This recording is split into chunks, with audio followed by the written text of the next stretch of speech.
roller at the upper back. Yep. Tailbone on the ground, look back and push yourself back over the roller so the roller goes all the way down just below your sternum. Breathe out as you roll back. Nice long slow breath. Keep pushing, keep pushing, keep pushing all the way back, opening that whole upper back up. You do about 10 rolls like that on the upper back. So here you're rolling the back of the shoulder blade, yeah?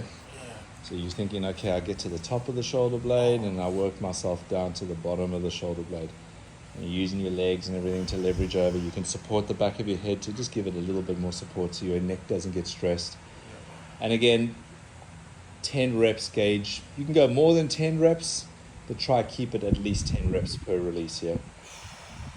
Putting the roller just underneath the shoulder and rolling back and forth, searching out those knots in the front of the shoulder. You've got a nice weight distribution down into the front, rolling in, loosening up all of that tightness through the front of the shoulder, yeah? And again, about 10 reps per arm. On the lat, reach the arm up over your ear. Good, come back.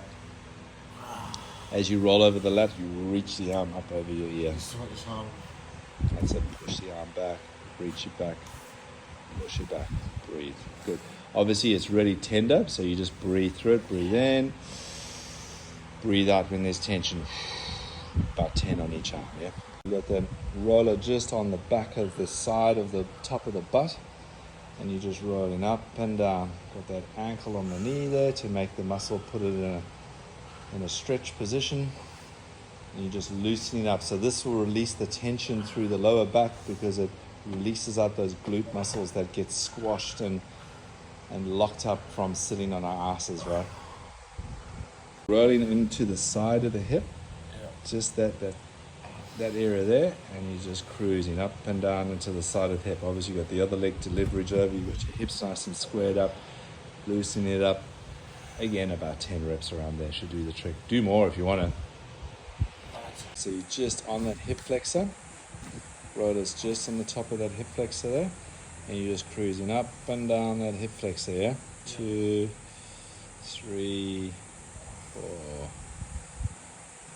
7, and so do 10 there, and then you move the roller further down your leg, up and down the thigh, so the front of the thigh, and you're moving the top quadrant of the thigh, up and down there 10 times, and then you move it a little bit further down, so from the middle of the thigh down to the knee, yeah?